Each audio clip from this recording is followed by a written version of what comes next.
धाकड़ खबर, बेखौफज़ुबां, बेबाक अंदाज। धाकड़ खबर में आपका स्वागत है। मैं आपके साथ हूं अकरम रईस खान। वैश्विक हलचल, जी हां, वैश्विक हलचल का वो ताजा बुलेटिन लेकर एक बार फिर से आपके सामने हाजिर हो गए, जिसमें हम देश दुनिया ही नहीं, गाजा से जुड़ी कुछ खास खबरों की बात करते हैं। और उसमें हमारे साथ चर्चा करने के लिए जुड़ते हैं कृष्णकांत जी यानी के जी, जो भारतीय वायुसेना के रिटायर्ड ऑफिसर हैं और जियो पॉलिटिक्स पर वाकई में अपनी पैनी नजर रखते हैं। तो इधर उधर और बातें ना करते हुए उनका स्वागत कर लेते हैं। बहुत शुक्रिया सर वक्त देने के लिए। थैंक यू मिस्टर अकरम। खबरों की शुरुआत करते हैं सीधे सीधे, क्योंकि आपका बड़ा प्रेशर मुझ पे रहता है कि छोटा करो छोटा करो छोटा करो। तो पहली जो खबर है वो आई है बिहार से। 5257 गेस्ट टीचर्स को टाटा बाय बाय कर दिया है। जी हाँ, यह तो पहली बात है कि बड़ा दुर्भाग्य है, और बिहार क्या पूरे देश भर में नौकरी की जहां तक बात हो खत्म है। शिक्षक हमारे लिए बहुत महत्वपूर्ण है। आप गेस्ट टीचर कर रहे हैं, एक्चुअली वो कॉन्ट्रैक्ट यानी भाड़े के टीचर आप लेके आए हो और परमानेंसी नहीं दे रहे हो, ना ही एक्सटेंड कर रहे हो उनके पीरियड को। वो जाएंगे तो कहाँ जाएंगे? और उन्होंने हाजीपुर में, पटना में भी नारे लगाए और रैलियां की। मुख्यमंत्री से मिलने के लिए आए पटना में, वहां आपने अभी लाठीचार्ज करवा कर उन्हें भगा दिया। यह दिखाता है कि हमारा देश किस तरफ जा रहा है, किसके लिए काम कर रहा है। जी, लेकिन देश तो डंका बजा रहा है, चाइना को आंखें दिखा रहा है। एस जयशंकर कह रहे हैं कि अरुणाचल प्रदेश का नाम बदलने से कुछ नहीं होने वाला है। मेरे घर पे कोई अपना नाम लिख दे तो वो घर उसका नहीं हो जाता है। ये बहुत बढ़िया बात कहा है जयशंकर ने, और हमारे दोस्तों को, भाइयों को समझना चाहिए कि हम नाम बदल के किस तरह का हवा बदल रहे हैं उत्तर प्रदेश और भारत के अन्य जगहों में, जैसे कि एक बड़ा चमत्कार हो रहा है और पुराने जो तथाकथित रूप से गुलामी पीरियड से बाहर निकल रहे हैं। हाँ, जहां तक अरुणाचल प्रदेश का है, अरुणाचल प्रदेश की जनता क्या चाहती है वहां कोई सर्वे नहीं हुआ, लेकिन जब मैं वहां काम करता था, अरुणाचल प्रदेश के लोग लगता है कि हमारे ही साथ हैं। जी, श्रीलंका से अपना एक द्वीप वापस लेने जा रही है भारत सरकार, लेकिन चुनाव के दौरान किया गया यह ऐलान बहुत सारे सवालों को जन्म दे रहा है। क्या बीजेपी कोई बखेड़ा खड़ा करने जा रही है अपने किसी पड़ोसी देश के साथ, या इसको चुनावी हथकंडा माने बस? सबसे बड़ी बात है कि चुनावी हथकंडा है, लेकिन वास्तव में चीज क्या है? कच्चा बीबू करके एक छोटा सा बैरन यानी खाली सुनसान एक आइलैंड है, करीब 1.5 किलोमीटर लंबा और 500 मीटर नहीं 300 मीटर चौड़ा, मतलब अंदाजा लगा सकते एक छोटा सा स्ट्रिप है। और भारत श्रीलंका के तकरीबन 20 से पड़ता है, ज्यादा श्रीलंका की तरफ जाता है। स्वतंत्रता से पहले अंग्रेजों के कब्जे में था, हालांकि कोई आता जाता नहीं था। स्वतंत्रता के बाद से जब नेहरू की बातचीत हुई तो नेहरू ने कहा ठीक है, अपने मंत्रिमंडल से बातचीत करके उन्होंने कहा कि यह दे दिया जाए श्रीलंका को, इन छोटे छोटे आधारों पर लेकर हम बहुत लंबी समय तक लड़ते रहते हैं, अनावश्यक तनाव होता है। और अंततः 1974 में इंदिरा गांधी के समय में इंदिरा गांधी ने मान लिया कि हाँ भाई तुम्हारी है, दे दिया। लेकिन फिर भी उस पर थोड़ा मोड़ा लड़ाई होता रहा। मुख्य मुद्दा आइलैंड से कुछ प्रोडक्ट नहीं हो रहा है, लेकिन हमारे मछुआरे जो जाते हैं उनको श्रीलंकन सरकार पकड़ती रहती है। 1976 में उसने भी दे दिया कि ठीक है, हमारे लोग मछली मारने नहीं जाएंगे, फिर भी अभी जाते हैं। कई हजार लोग वहां मतलब पकड़े जा रहे हैं पिछले 8-10 साल में। अब इस बार जो भी भाजपा का टिकड़म था, प्रोपेगेंडा था, साउथ इंडिया में उसका असर नहीं नजर आ रहा है। तमिलनाडु में करे तो क्या करें, तो ये लोग फिर नेहरू को मतलब क्रिटिसाइज करना, इंदिरा गांधी को क्रिटिसाइज करना, देखो हमारा क्षेत्र वहां चले गया, हमने अभी तक कुछ नहीं किया। इसके जवाब में कांग्रेस और डीएमके ने कहा कि भैया पिछले 10 साल से तो तुम ही सत्ता में हो, तुम क्या कर रहे हो? यह सब बकवास की है। और ऐसे समय में केवल चुनाव के कुछ मतों के लिए हम फिर श्रीलंका को यदि दूर करते हैं, जो ऑलरेडी चाइना के साथ जा रहा है, यह हमारी बहुत ही गलत विदेश नीति है। जी बिल्कुल आप सही कह रहे हैं। मालदीव से हमारे क्या ताल्लुकात हैं, भूटान, नेपाल, तमाम अगल बगल के देशों से हमारे, पाकिस्तान से क्या ताल्लुकात हैं, बांग्लादेश से क्या ताल्लुकात हैं, और चाइना किस तरीके से पैर पसारता जा रहा है। लेकिन इन्हें 10 साल बाद ये ख्वाब आया, क्योंकि कुछ ना कुछ नया बखेड़ा खड़ा जो करना है, इतिहास के पन्नों से कुछ निकाल के लाओ और कुछ नया बवाल करो। बांग्लादेश की प्रधानमंत्री भारत का विरोध करने वालों के खिलाफ खड़ी हो गई हैं, वहीं मालदीव की सरकार खुद भारत के खिलाफ खड़ी हुई है। ये दोनों पड़ोसियों की दोनों घटनाओं को आप कैसे देखते हैं? दोनों पड़ोसियों की दोनों घटनाएं अलग अलग हैं। जहां तक मालदीव्स की बात है, वहां नए राष्ट्रपति बने हैं मोइजू, और उनका आधार ही था कि वह अपनी सार्वभौमिकता भारत के अधीन या उसकी गिरवी में नहीं रखेंगे। उसी के आधार पर जीते हैं और चीन के साथ उनका दोस्ती बढ़ रहा है। जहां तक बांग्लादेश की बात है, बांग्लादेश एक स्वतंत्र विदेश नीति बनाने के हमेशा पक्ष में है। बांग्लादेश का एक्सपोर्ट काफी बढ़ा है, बांग्लादेश की इकोनॉमी भी बढ़ी है इस नीति के कारण, चाहे वो विदेश नीति हो या घरेलू नीति हो, हर तरह से उनकी कोशिश है। वहां पे समाजवाद कहीं से नहीं, हम समझ लें। और बांग्लादेश की अभी की प्रधानमंत्री जो है शेख हसीना, ये इनका कहना है कि यदि तुम भाई भारत का विरोध करते तो वहां से जो भी सामान आ रहा है, उन्होंने दो चीज दिखाया, एक भारत की साड़ी दिखाई, हालांकि उनके यहाँ कपड़े जो बनते हैं वो वियतनाम और दक्षिण कोरिया के जो कपड़े बनते हैं उसकी बराबरी कर रहे, उसके टक्कर में ले रहे हैं। भारत तो बहुत पीछे हट गया। जो पहले के जमाने में भारत स्वतंत्र होने के पहले में जो था, महीन जो चादरें और साड़ियां बनती थी, जिसमें हमारे कारीगर पूरे विश्व भर में फेमस थे, जिनके हाथ तक काट देने की बात हुई थी, उनको लेकर तो उन्होंने फिर भी दिखाया। इसका मतलब दिखाना चाहती है कि भाई यह चीज है। और यहाँ के स्पाइस यानी मसाला में भारत कभी भी है। मसाला का जो हम निर्यात करते थे भारत स्वतंत्रता के बाद से, हाल फिलहाल में क्या स्थिति मुझे नहीं मालूम। तो इसलिए दोनों को दो घटनाओं में देखें, और बांग्लादेश की इसमें हमें प्रशंसा करनी चाहिए। उनके साथ हमारी नीति जहां तक है उसको बराबर अच्छी तरह से रखना चाहिए। जी चलिए बात करते हैं पाकिस्तान की। इस्लामाबाद हाईकोर्ट के कुछ जजों ने कहा कि आईएसआई ने हमारे ऊपर दबाव बनाया और फैसलों को प्रभावित किया। उसके बाद सरकार ने कमीशन बना दिया। अब कमीशन के जो जस्टिस बनाए गए थे वो थे रिटायर्ड, उन्होंने अपने आप को साइड कर लिया है और सुप्रीम कोर्ट ने इस मामले की दूसरी तरफ सुनवाई शुरू कर दी है। क्या वहां अदालत में और सरकार में कोई टकराव दिख रहा है इस मुद्दे पर? टकराव तो दिख रहा है और काफी इस पे हंगामा भी हो रहा है। इस्लामाबाद हाई कोर्ट के जो 6 जजों ने किया उसका संज्ञान अब सुप्रीम कोर्ट ने खुद ले लिया है। इस बीच में सरकार ने जिनकी बात की, भूतपूर्व सुप्रीम कोर्ट के चीफ जस्टिस को लाया था कि भाई आप तकद्दुस हुसैन, हाँ इनका नाम वही है जो आप कह रहे हैं, अंत में जिलानी भी है। तो जिलानी को यह लगा कि भाई हम तो रिटायर्ड हैं, जो टर्म्स ऑफ रेफरेंस है वह उस पूरी घटना को नहीं ले रहा है। यानी उनको भी यह लगा, उनकी बातचीत हुई थी पाकिस्तान के जो होम मिनिस्टर हैं, बाकी सबसे, प्रधानमंत्री से भी, और शायद कुछ रफा दफा करने की कोशिश की होगी। लेकिन जब सुप्रीम कोर्ट ने इसके पहले ही अपना एक जनरल बॉडी बिठा दिया उस पर कई जजों के साथ मिलके, और साफ कहा कि हम जो है सो इसका तहकीकात करेंगे, तो इनकी बात का कोई मायने नहीं होता था। इनको ये समझ में आई। अच्छा किया इन्होंने उस कमीशन को आगे बढ़ाने से इनकार करके, और देखते हैं वहां पे क्या होता है।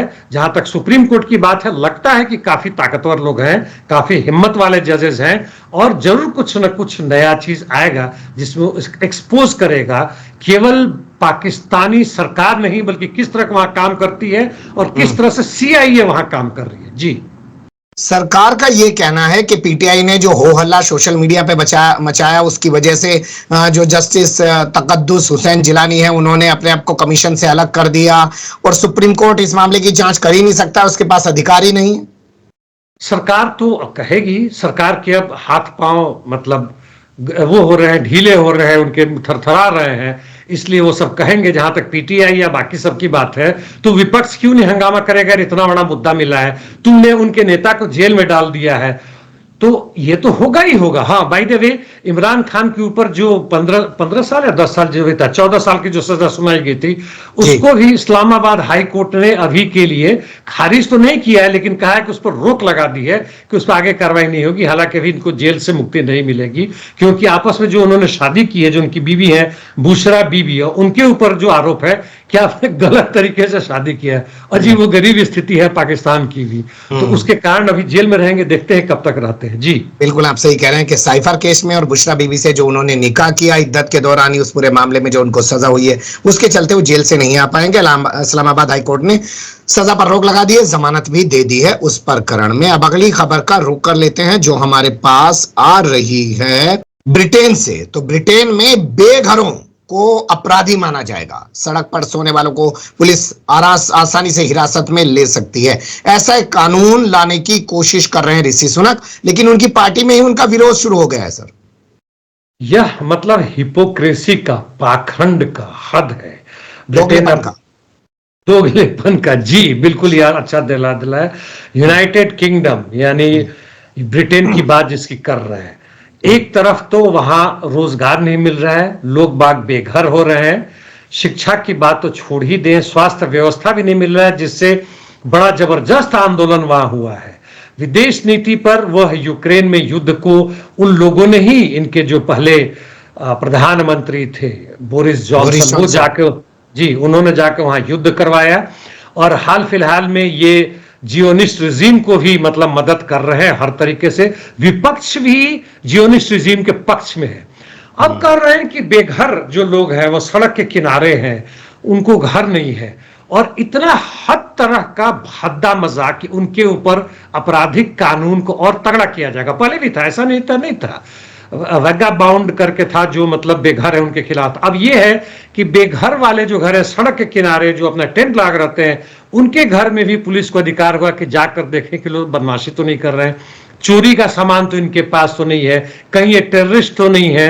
एक लाइन यह भी बताऊं कि टेररिज्म अब पहले जैसा नहीं रहा, अब वॉर का हिस्सा बन गया है। मास्को में जो टेररिस्ट अटैक हुआ है उसमें खुलेआम सूत्र मिल रहे हैं मास्को को, यूक्रेन और अमेरिका से जुटा हुआ, और उसको उसने अब चिन्हित भी करना शुरू कर दिया है।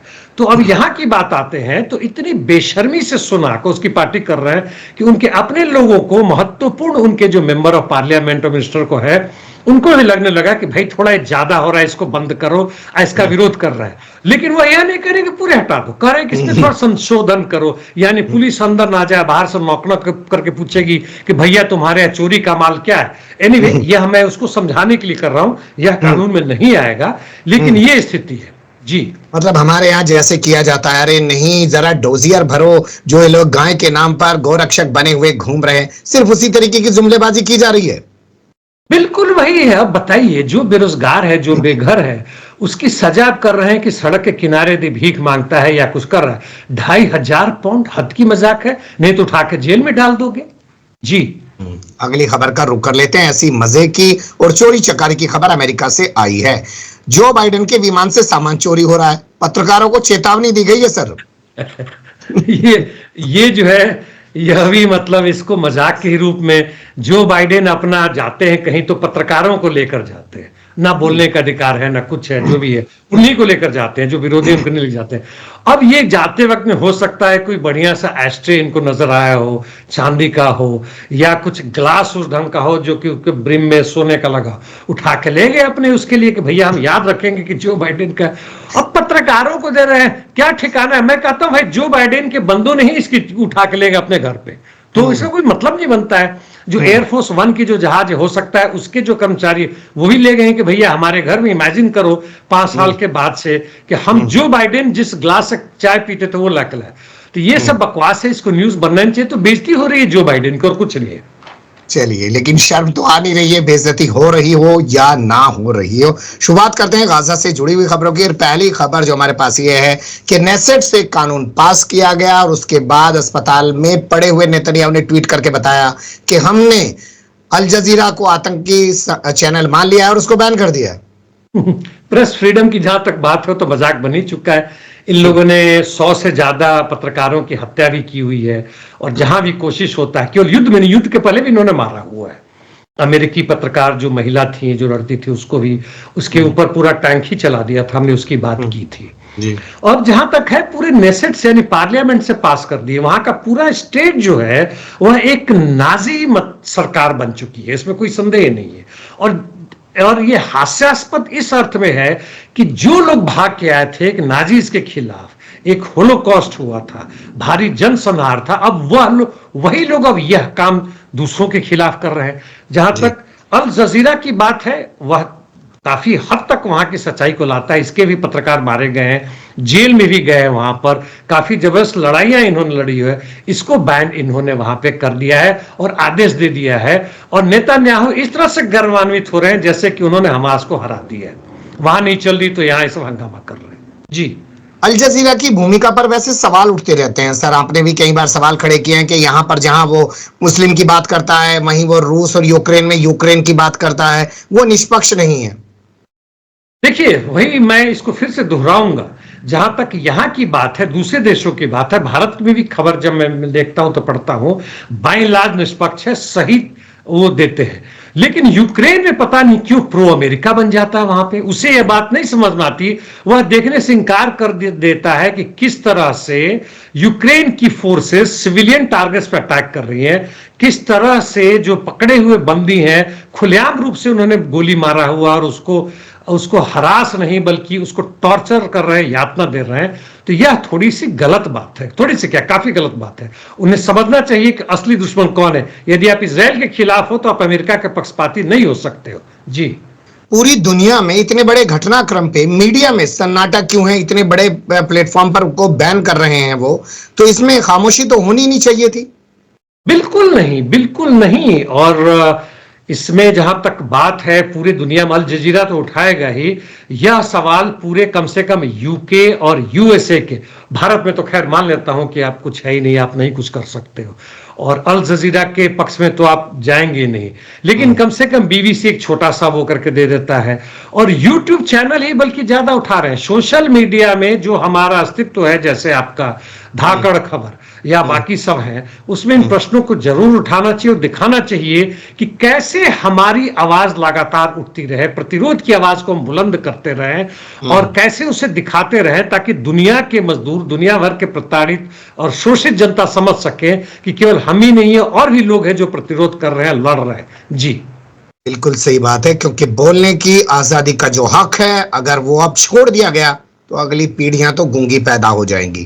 खबर है सीरिया से। यहां वियना कन्वेंशन के उल्लंघन करते हुए इजराइल ने सीधे ईरानी दूतावास पर हमला कर दिया है। यहां के एक बड़े कमांडर समेत 8 लोगों के मारे जाने की खबरें आ रही हैं। मीडिया में उस तरीके से हल्ला नहीं हो रहा है जिस तरीके से होना चाहिए। मीडिया की बात छोड़ें, सबसे पहले इजराइल की बात करें। जहां तक इजराइल ने आक्रमण किया है, वैसे जगह पे आक्रमण किया, ठीक है, कहने के लिए सीरिया है, लेकिन दूतावास जो है वो अपने देश का वहां रिप्रेजेंट करता है, वह क्षेत्र उसका माना जाता है। मान लीजिए भारत का दूतावास अमेरिका है, तो वहां वो हमारा क्षेत्र है, वो भारत का लैंड है, वहां अमेरिकी पुलिस ऐसे नहीं आ सकती है। और आप सीधे के सीधे अटैक करके 2 ब्रिगेडियर जनरल लेवल के और भी दूसरे बड़े ही डिप्लोमेटिक जो हाई स्तर के हैं उनको करके उसको आपने मार दिया, 8 लोगों की हत्या कर दी आपने, और बड़ा ही प्रिसाइज अटैक किया है पूरे के पूरे। आपको उसमें अमेरिकी सैटेलाइट से एक एक समय का वो चीज दिया होगा कि कौन सा सही समय है, ये लोग आ गए हैं कि नहीं आ गए हैं, उस तरह से आक्रमण करवा रहे हो। तो इसकी केवल भर्त्सना करने की बात नहीं होगी। 2 चीजें तो स्पष्ट है, ईरान जो भी इसके खिलाफ करे, सीरिया में कोई ताकत वैसा है नहीं, लेकिन जो भी अपना कोशिश इस हालत में करे, सीरिया बेस्ड जो भी रेसिस्टेंस फोर्सेज है वो भी करे, ईरान के जो बाकी रेसिस्टेंट फोर्स है, हिजबुल्ला या हमास तो खैर लड़ ही रहा है, हुतीज हैं, या जो सीरिया और इराक बेस्ड है वो करे, वो अलग बात है। दूसरी तरफ यह साफ नजर आ रहा है कि नेतन्याहू की ताकतें, फोर्सेस जो पूरे दुनिया भर में एक तरह से छुआछूत की तरफ हो गए, हर कोई संबंध तोड़ना चाहते हैं, नीचे नीचे अंदर से भले मिले, ऊपर से कोई भी संबंध जारी नहीं रखना चाहते। अमेरिका तक में भी लोग इससे अब पक्ष में नहीं आ रहे हैं। ट्रंप ने भी खुलेआम कहा था कि भैया जो करना है जल्दी करके खत्म करो, नहीं तुम्हारा आधार खत्म हो रहा है, और इस तरह के आतंकी हमला कर रहा है। हाँ, इसमें यूनाइटेड नेशन सिक्योरिटी काउंसिल में ईरान जाएगा, सीरिया भी जाएगा, लेकिन उसका क्या होगा हमें पता है। इसका इलाज अब वही लगता है कि अब हमास का खात्मा नहीं, हमास तो बल्कि लड़ रहा है अपने देश की स्वतंत्रता के लिए, बल्कि अब नेतन्याहू और उनके जियोनिस्ट रिजीम का खात्मा का जरूरत है, जिससे दोनों मुल्क के यानी पैलेस्टीन और इजराइल के लोग शांतिपूर्वक रह सकें। जी, ऐसे में मान लीजिए अगर ईरान ने जवाब दिया तो उधर से अमेरिका आ जाएगा, ये तो जंग फैल जाएगी, और जो इजराइल चाहता है, नेतन्याहू चाहता है, वही हो जाएगा। बिल्कुल। हालांकि मुझे नहीं लगता है कि इजराइल अभी डायरेक्टली इसका रिवेंज लेगा, इनडायरेक्टली जो भी करे, लेकिन डायरेक्टली अभी लेने की भी संभावना कम है। हालांकि यह संभव नहीं है, देखते क्या करता है। जी, बिल्कुल सही कहा है आपने कि ईरान जो है अभी उस तरीके से प्रतिक्रिया नहीं देगा। लेकिन यहाँ सवाल फिर ईरान पर भी तो उठेगा ना कि इराक में भी उसके लोगों को मार दिया, ईरान में घुसकर भी ISIS से हमला करवा दिया, फिर भी ईरान कुछ नहीं कर रहा है। ईरान का जो पॉलिटिकल रिलीजियस लीडरशिप है, उन्होंने खुलेआम कहा था आज से 3-4 महीने पहले कि हम सीधे सीधे युद्ध में नहीं आएंगे, यह समय है हमें अपनी ताकत को और बढ़ाने का और जिस तरीके से हो सके उस तरह से जियोनिस्ट रिजीम को कमजोर करने का इस फॉरेन पॉलिसी में कर रहे हैं। और इसमें मुझे लगता है कि रशिया का भी हाथ है। युद्ध शुरू होते ही लावरोव यानी रशियन फॉरेन मिनिस्टर पहुंच गए थे ईरान और उनकी बातचीत हुई, उसी के आधार पर लोग आगे बढ़ रहे हैं। जी, एक वीडियो क्लिप जारी किया गया है जिसमें दिखाया जा रहा है कि मीडिया के सामने जाने से पहले नेतन्याहू कैसे प्रैक्टिस कर रहा है ताकि उसकी बौखलाहट ना दिखाई दे। नेतन्याहू तो मतलब आधा विक्षिप्त हो ही चुके हैं और पहले से आधा जियोनिस्ट तो थे ही थे, मतलब वो अब इंसान के रूप में नहीं बचा है जो भी कर रहा है। और पूरा वो वीडियो मैंने हल्के से देखा कि भैया एसी कम करो, क्या मेरी आवाज आ रही है, हमारी जो सेनाएं जो लड़ रही हैं और अल शिफा हॉस्पिटल को जो बर्बाद किया उसमें एक्सलेंट या कोई खास वर्ड है वो यूज नहीं किया, वो यूज करवाओ। यानी हर तरह से पहले केवल मीडिया ही जो मैनेज करता था वो नहीं, उसके जो मैनेजमेंट मैनेज करते थे वही नहीं, जैसे कि यहाँ की गोदी मीडिया करती है यदि मान लीजिए रक्षा मंत्री प्रधानमंत्री किसी से बात करती है, बल्कि खुद ब खुद यहाँ के राष्ट्रपति प्रधानमंत्री ये लोग अब मैनेज कर रहे हैं। इतना समय इनके पास है और किसी काम के नहीं। आप कहोगे कि आप 16 से 18 घंटा नेतन्याहू काम कर रहे हैं, यही तो काम कर रहे हैं लोग। बिल्कुल सही आपने कहा, यही तो काम कर रहे हैं।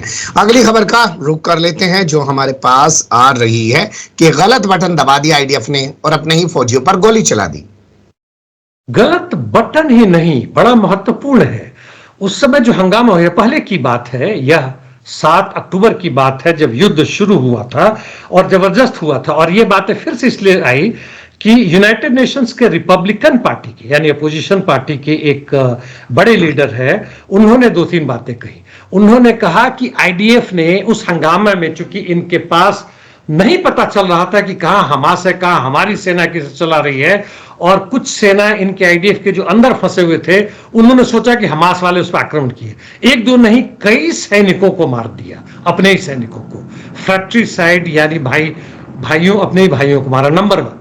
नंबर 2, उन्होंने यह भी कहा जो बड़ा इंपॉर्टेंट है कि आप कह रहे हैं कि 1200 इतने मतलब इजरायली मारे गए, उसमें अधिकांश सैनिक हैं जो अभी तक इजराइल कहता था कि नहीं हमारे, आपने उनको मार दिया, हमारे आम लोगों को मार दिया, हमारे सिविलियन को मार दिया। बात नहीं, आपने अपने ही सैनिकों को मारा है, हमारे से तुम्हारे ही मारा, अपने ही मारा है। उन्होंने सवाल पैदा किया कि भला आपके जो सिविलियन थे, आम नागरिक थे जो मारे गए, जो गोली चलाते, क्या ऐसे आपके सबके सब वैसे ही जैसे आईडीएफ के पास फोर्सेज है वह भी लड़ रहे थे? यह गलत बात है। और तीसरा, उन्होंने फिर से कहा हमास को अधिकार बनता है अपने देश से स्वतंत्रता के लड़ने के लिए। जी, इस पे तो इजराइल का हंगामा काफी होगा। इसे तो ऐसे भी कह सकते हैं ना कि इन्होंने जानबूझ के मारे ताकि ये लोग एक ग्राउंड तैयार कर सकें फिलिस्तीन को बर्बाद करने का, हमास को, गाजा को तबाह करने का। जानबूझ के मारेंगे तो आईडीएफ में पता तो चल ही जाएगा, उनके सैनिकों में विद्रोह हो जाएगा, इसलिए जानबूझ के वैसा नहीं है। इनके पास समय कहा था, यह अचानक जो भी था, इनको अंदाजा था कि ऐसा होगा, लेकिन इस स्केल पर, इस स्तर पर हमास आएगा और यहां तक घुस जाएगा और इतना होगा, इसको इसका अंदाजा नहीं था। और सही में कहें तो उस 2 या 3 दिन में आईडीएफ बिल्कुल लॉस्ट था कि क्या हो रहा है क्या नहीं हो रहा। जी, लाल सागर पर बात करने के लिए अमेरिका का एक विशेष दूत जिसका नाम टिमलैंडर किंग बताया जा रहा है वो पहुंच रहा है सऊदी अरब। और उसके बाद खबर चल रही है कि एनएसए अमेरिका का जैक सुलिवन वो भी सऊदी अरब जाएगा। वो क्या करने जाएगा सर? जी हाँ, ओमान भी जाएंगे ये सब, चूंकि गल्फ ऑफ एडन या लाल सागर, रेड सी जिसकी बात की अपने, हुतीज का आक्रमण बढ़ रहा है आजकल। हालांकि मीडिया में नहीं आ रहा क्योंकि अमेरिका की बहुत बेइज्जती हो रही है। इनका जो भी था कि लाल सागर में हमारा नेविगेशन का अधिकार है और एक टास्क फोर्स बनाई थी, केवल यूके रह गया और कोई नहीं है। ऑस्ट्रेलिया, सऊदी अरेबिया वगैरह जो आए थे, यहाँ तक इजिप्ट के भी लोग वहां से भाग खड़े हैं, उनके बस की चीज नहीं है। चाइनीज बेड़ा भी घूम रहा है, रशियन बेड़ा भी उधर आसपास घूम रहा है। और अभी हाल फिलहाल में जो हुतीज ने मारा था उसमें अमेरिका का खुद का जो कार्गो शिप था उस पर भी आक्रमण करके उसको उसने काफी कमजोर कर दिया है, तो मतलब डैमेज किया। तो इनकी कोशिश है फिर से कि भैया तुम लोग कुछ न कुछ तो करो, अब हमसे नहीं हो रहा है, अकेले तो नहीं हो रहा, कहां कहां हम करें। यूक्रेन में भेजे, वहां भी हम हार रहे हैं। इजराइल में हम जो चाह रहे थे वो हो नहीं रहा है। नेतन्याहू पगला सा गया है, हम जो कह रहे हैं वो मान नहीं रहा, पटांग हो रहा है। और यहाँ हुतीज एक छोटे से है, हमने इतनी बमबारी की यमन में फिर भी कुछ नहीं हो रहा है। अब वो जो है, अब एक अचूक जो उनके पास बैलिस्टिक मिसाइल उसका भी इस्तेमाल कर रहे हैं, यहां तक कि इजराइल पे भी मार कर रहे हैं। हमारे साथ मिलकर हमें कुछ मदद करो, यही होगा और क्या हो सकता है। और जहां तक पीस की बात चल रही है हमास और इजराइल के बारे में, पहला जो भी था छोटे दिन के लिए था, दूसरा तीसरा चौथा पता नहीं कितनी ट्रीटी आते आते हुई और खत्म हो गई। हमास नहीं मान रहा है कुछ मुद्दों पर, आईडीएफ या इजराइल नहीं मान रहा है। इस सबको फिर मान मनोवल करने के लिए जा रहे हैं और यह भी करें कि हिम्मत रखो, हमारे साथ रहो, अच्छे दिन आएंगे। लेकिन मैं एक परपंच की ओर देख रहा हूं सर कि क्योंकि कल सऊदी अरब के जो विदेश मंत्री हैं उसने बात की पैलेस्टाइन अथॉरिटी के नवनियुक्त प्रधानमंत्री से, और ये सब बातचीत तब हो रही है जब जैक सुलिवन सऊदी अरब आने वाले हैं, उससे पहले। जी हाँ, इसकी भी है, ये बात मेरे दिमाग से निकल गया। जहां तक पैलेस्टीन अथॉरिटी की बात है, ये लोग हर तरह से दिखाना चाहते हैं कि पूरे पैलेस्टीन के ये लीडर हैं, यानी उसके प्रधानमंत्री हैं। केवल वेस्ट बैंक के ही नहीं, जहां पे इजराइल का कब्जा है और उसकी मतलब एक तरह से कहें तो उन्हीं के अंदर में है, और ये काम करते हैं और अमेरिका के कहने के हिसाब से करते हैं। तो पूरी तरह से इनकी दिखाने की कोशिश है, इनको भी बात की कि वह वास्तव में वही है, ना कि हमास है, और लेकिन उनकी चलने वाली नहीं है इस पे। जी बिल्कुल आप सही कह रहे हैं, उनकी चलने वाली नहीं, क्योंकि अब तो पैलेस्टाइन अथॉरिटी के कई मंत्री भी हमास की तारीफ कर रहे हैं और कह रहे हैं कि ऐसे ही जवाब देकर फिलिस्तीन को आजाद कराया जा सकता है। पैलेस्टाइन अथॉरिटी के हवाले से खबर चल रही है कि वो अगले हफ्ते जाकर अपनी सदस्यता को लेकर बात कर सकता है यूएन में। चलिए, कुछ न कुछ आवाज उठा रहे हैं। हालांकि उनको मना किया गया, उनकी आवाज ये है कि उनके 10 साल से अधिक हो गए एप्लीकेशन को, उनकी पूर्ण मान्यता दी जाए यूनाइटेड नेशंस में, और आज तक नहीं दी गई है। अभी भी उनका आधार नहीं है, केवल एक पर्यवेक्षक के रूप में, देखने के रूप से, वहां पे एक विटनेस के रूप में आप जा सकते हैं और आगे नहीं जा सकते हैं। इसके खिलाफ उन्होंने आवाज उठाई है और फिर से एप्लीकेशन दिया हुआ है कि भाई हमें पूर्ण मान्यता दे, सदस्यता का दे। देखते हैं क्या होता, हो सकता है इसको भी अमेरिका रोक लगा दे। जी नहीं, अगर मान लीजिए अमेरिका दे देता है तो उससे एक माहौल बनाने की कोशिश करेगा ना अमेरिका कि पैलेस्टाइन अथॉरिटी को हमने मान्यता भी दिलवा दी है और अब यही गाजा पर राज करेगी। ये चाल हो सकता है, बिल्कुल हो सकता है। नेतन्याहू को हटाने के यही करेगी और उसके बाद पैलेस्टीनियन अथॉरिटी को पूरे फिलिस्तीन के ऊपर अधिकार देने की बात होगी, जिसको ना तो हिजबुल्लाह मानेगा, ना हमास मानेगा, ना बाकी सब मानेंगे। लेकिन फिर भी वो कोशिश करेंगे दिखाने की कि देखो हम ही असली हैं, हमने यूएनओ से 2 स्टेट नेशन को मनवा लिया, हमें अधिकार भी मिल गया, हमें होना चाहिए। और उसके बाद से यह भी मान लेंगे कि जो हमारी सेना होगी उसके पास से कोई आर्म्स ऑर्गेनाइजेशन नहीं होगी, यानी पुलिस का चीज रह जाएगा, एक मुश्किल रूप से डंडाधारी पुलिस हो जाएंगे। मतलब केजरीवाल जैसे मुख्यमंत्री है दिल्ली में, वैसी हालत हो जाएगी एक तरह से। केजरीवाल को तो फिर भी कुछ अधिकार है वहां, वह भी नहीं रहेगा। जी चलिए, साउथ अफ्रीका से क्या खबर है जो इजराइल से ताल्लुक रखती है? साउथ अफ्रीका से यह है कि इजराइल का जो फ्लाइट था डायरेक्ट यहां से इजराइल से जोहानसबर्ग में था, उसको वो अब खत्म कर रहे हैं। कल उनका लास्ट था, जोहानसबर्ग से इजराइल पहुंचा, डायरेक्ट फ्लाइट था। कह रहे हैं कि जब से साउथ अफ्रीका इनके खिलाफ गया है, लोग भड़क गए हैं, अब साउथ अफ्रीका के एयरलाइन से नहीं जाना चाहते हैं। जो भी कारण हो वह बंद हो गया, यानी जो भी इनका रिलेशन था आवाजाही को, उसे भी ये लोग खत्म कर रहे हैं। देखते हैं आगे क्या होता है। पैलेस्टाइन अथॉरिटी के द्वारा कुछ किया जा रहा था गाजा में, जिसको हमास ने निष्क्रिय कर दिया खुफिया तौर पर, क्या मामला है सर? खुफिया तौर पे निष्क्रिय करने के मतलब था कि फिलिस्तीन अथॉरिटी, एक तो मदद देने की बात थी, वो था। अपना जो भी था हमास से बातचीत बिल्कुल ये नहीं करने दे रहे हैं, नंबर 2 ये था। और जहां तक आगे की बात है, पैलेस्टीन अथॉरिटी को देखिए जानबूझकर भी यह किया जा रहा है कि पैलेस्टीन अथॉरिटी पूर्णतः इजराइल के अंदर में नहीं है। यह अमेरिकी चाल भी है, एक तरफ अच्छा है एक तरफ बुरा है, यानी कुछ न कुछ स्वतंत्रता है, लेकिन यह सब कुछ है नहीं। यह सब दिखाने का एक और मुखौटा है और कुछ नहीं है। इसके जाल में देखते हैं फिलिस्तीन के लोग कहां तक पहुंचते हैं। जी सहायता समूह से जुड़े हुए 4 विदेशी मारे गए हैं, जिसको लेकर बड़ा हंगामा मचा हुआ है सर। ऑस्ट्रेलिया वाले भी अब हंगामा कर रहे हैं, कह रहे हैं कि यह मान्य नहीं है तो तुम क्या कर लोगे। आईडीएफ ने वहां बमबारी की थी, मारे गए थे, जिसमें एक ऑस्ट्रेलियन नागरिक भी था जो वहां काम कर रहा था, अपने ड्राइवर के साथ मारा गया।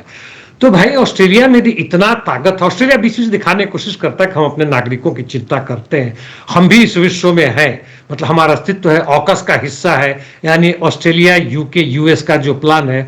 वैसे भी बता दें कि जूलियन असांजे, अभी के जो प्रधानमंत्री अल्बानीज है वहां पे, उन्होंने यह कहा था कि चुनाव से पहले, जीतने से पहले, कि हम जूलियन असांजे का प्रश्न अमेरिका से उठाएंगे। अब कहते हैं हमारी कुछ चलेगी नहीं, खुलेआम उन्होंने कहा हम अमेरिका से रिक्वेस्ट करेंगे भैया इन्हें छोड़ दीजिए।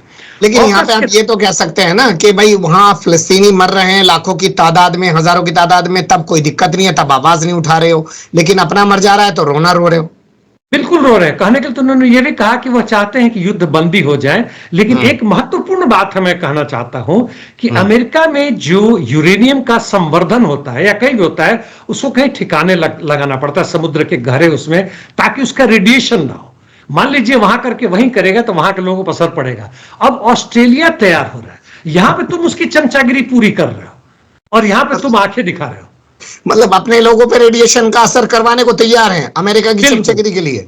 बिल्कुल, ये छोटी छोटी बातें हैं, बड़ी छोटी, लेकिन ये दिखाता है कि देश किस तरह से अमेरिकी साम्राज्यवाद के सामने सर झुका के काम कर रहा है और किस तरह से तुम्हारी मीडिया भी इसका नहीं उठा रही है, तुम्हारी जनता को भी नहीं पता चल रहा है। जी बिल्कुल आप सही कह रहे हैं कि अपना गंद दूसरे के दरवाजे पर डाल के जा रहा है और गंद डलवाने वाले लोग बड़े खुश हो रहे हैं कि सब अमेरिका ने अपना गंद यहां पर डाल दिया है। बड़ा उपकार, बड़ा परोपकार कर दिया है उनके ऊपर। बहुत शुक्रिया, बहुत बारीकी से आपने तमाम चीजों पर रोशनी डाली है। फिर आपके साथ किसी और मुद्दे पर जुड़ने की कोशिश करेंगे। धन्यवाद। थैंक यू मिस्टर अकल।